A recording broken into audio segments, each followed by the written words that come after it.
Bueno, yo imagino que deben haber buenas noticias, y gracias por seguir con nosotros, los que siguen con nosotros. Imagino que deben haber buenas noticias, o se van a dar buenas noticias esta semana, porque, bueno, nosotros los periodistas no servimos para guardar secretos ni primicias para el día siguiente, porque esos son primicias. El ministro de Energía y Minas, Benjamín, está convocando a una reunión en Lima, el día miércoles, a las 11 de la mañana, en el despacho de Energía y Minas. Está invitando a algunos representantes de la prensa de Arequipa, y se supone que si está invitando para eso, debe ser para alguna buena noticia. Se me ocurre pensar, o es la firma de la adenda con Kuntur, Odebrecht, o es alguna otra noticia que tiene que ser importante para Arequipa y para el sur. Entonces, por esa razón invitamos al ingeniero Antonio Gamero para que un poco veamos las cosas desde otra óptica, porque él tiene la misma información que nosotros.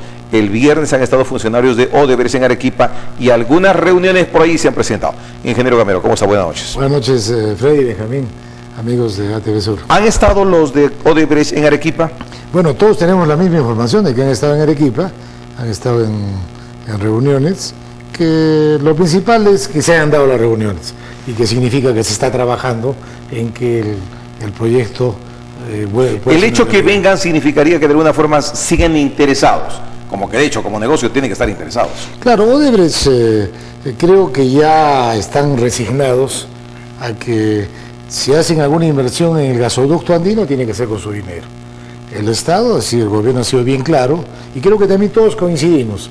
En vez que el Estado financie a un privado, preferible que financie a una empresa del Estado, que con los nuevos ríos y el manejo que le está dando Campodónico, por lo menos se augura un buen manejo.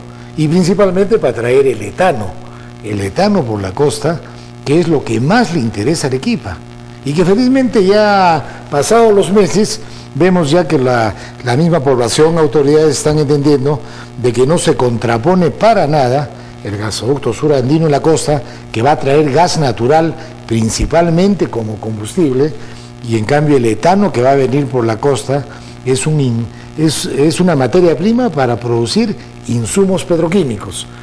Eso no se quema, no es combustible, solamente es materia prima para insumos petroquímicos, etilenos, claro, pero eso se cuestiona porque hay dos puntos. Primero, Repsol, que es el dueño del gas, nos va a dar los líquidos, punto uno. Y punto dos, si el costo de transporte de Pisco hasta el sur es $85, creo, por unidad, ya no tendría sentido traerlo al sur. ¿Para qué? La idea parece ser quemarlo, hacer algo para generar electricidad para el norte de Chile. Y en el caso del Odebrecht, que va a hacer el gasoducto, está bien, dice que lo va a hacer con su plata. Pero lo va a hacer con su plata, pero con recursos del Estado peruano, que al final vamos a pagar los peruanos vía consumo, vía petroquímica, o vía lo que sea, o uso o garantía de la red. Si va a ser así, ¿por qué no hacer un concurso? Ya, ¿Por qué a dedo? ¿Por qué a dedo? O sea, bueno, ¿por qué a Odebrecht? Empezaremos por partes. Primero, siempre dicen por ahí los detractores del etanoducto que va a ser muy caro el transporte. Falso. Aunque sea barato, si lo pueden hacer en el mismo sitio. No, tampoco no pueden hacerlo. ¿Por qué? En el gobierno de Alan García se dio la ley 29690. Esa ley indica de que el etano que está en el gas natural, que sale, que se consume, que se exporta, ese etano tiene que ser extraído y tiene que llevarse al sur, y la petroquímica del etano tiene que instalarse en el sur. Esa es la ley 29690 que se dio en el gobierno de Alan García. ¿Justamente para qué? Para que la petroquímica no vaya a fortalecer el centralismo en Ica y en Lima, sino que esa ley es bien clara, que solamente puede instalarse la petroquímica del etano en el sur.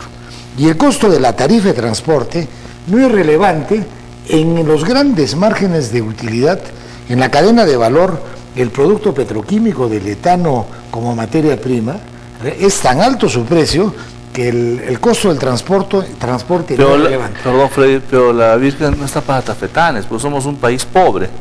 Si eso se puede hacer en el centro y nos ahorramos el costo del ducto, entonces el Perú no puede darse el lujo de desperdiciar o de gastar de más $1, no digo $1 millón, ni $100 millones, ni $1.000 millones, ni 2.000. ¿Por qué no se respeta el plan original? Viene Camisea, Quillabamba del Sur y además Sicuntur, cuando postuló el concurso, me acuerdo del último día de Jorge del Castillo, y dijo, ya, yo lo hago ya a este precio.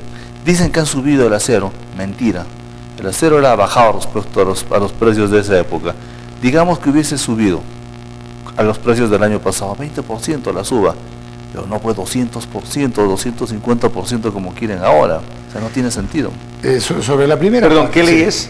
29.690. Correcto.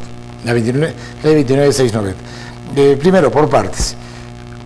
Justamente las petroquímicas, en la historia del mundo, siempre los gobiernos no se ubican porque el inversionista privado quiere ubicarse en tal o cual sitio, sino como una herramienta de desarrollo. Siempre el gobierno tiene que decir, señores, yo quiero la petroquímica en tal sitio para desarrollar. Justamente para que no se fortalezca el centralismo, para que no se fortalezca solamente el desarrollo en Ica, en Lima, en Huacho, Alan García en su gobierno se aprobó esta ley que va a permitir que esta inversión, que va a ser la más grande que va a tener el Perú, es 20 veces el proyecto Majes, es 5 veces el proyecto Conga. Esto va a permitir de que toda la estructura productiva del sur del Perú cambie. Por eso el etanoducto no se contrapone a lo que va a hacer Kuntur. Kuntur va a traer gas natural. En el estudio de Kuntur tiene establecido principalmente que el gas natural se va a utilizar como combustible. Y también hay una petroquímica, pero la petroquímica del metano, para producir amoníaco, nitrato de amonio. El básico. ¿No? La petroquímica del metano. Entonces, no hay contraposición. Lo que sí necesitamos es de que cerremos filas todos y de tal manera que no ocurra lo que ha ocurrido ayer, que el decano del Colegio de Ingenieros de Arequipa ha firmado prácticamente el comunicado que ha preparado el Colegio de Ingenieros de Cusco. En Cusco, lamentablemente, están en una posición de que no se haga el etanoducto, que se contrapone al gasoducto de Kuntur y por lo tanto no debe hacerse. Y hay presiones para que no se haga. Es que también un especialista nos decía que para justificar esa inversión que usted dice de 20.000, 25.000 millones de dólares, se necesita una garantía, digamos, de que va a haber cierta cantidad de líquidos, y que actualmente con las reservas que tiene el Perú no existe esa garantía. Ya, sobre eso le comentaré, Benjamín. El ducto de Camisea que se va hasta la costa, hasta Melchorita y que se va a Lima, ese ducto va a transportar, ya está en ampliación, cerca de 1.600 millones de pies cúbicos por día. Ahí va a ser la máxima ampliación. De ahí el 10% es etano.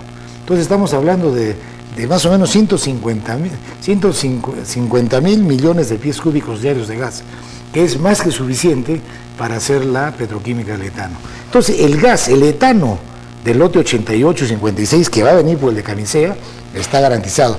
Lo que no está garantizado es que el gasoducto de Kuntur tenga el gas suficiente y necesario para que en primer lugar traer la cantidad de gas y también para traer el etano.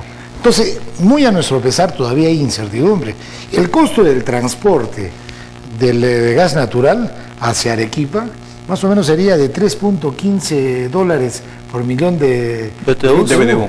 En cambio, el costo de transporte de Camisea a la costa, de donde va a salir el etano, es 0.89.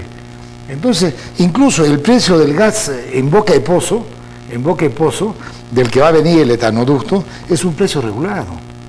Está, me parece, en 0.60 por millón de BTU.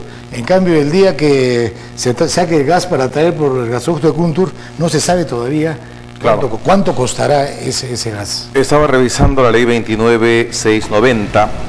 El artículo 1 declara ser de necesidad pública de interés nacional la promoción y desarrollo de la industria petroquímica basada en el etano contenido en el gas natural y priorícese aquella que pueda desarrollarse en las zonas geográficas denominadas del sur del Perú, creadas en el marco de la ley 29.163, ley de promoción del desarrollo industrial petroquímico, así como el desarrollo descentralizado de los correspondientes sistemas de transporte, hidrocarburos, productos, etcétera, etcétera.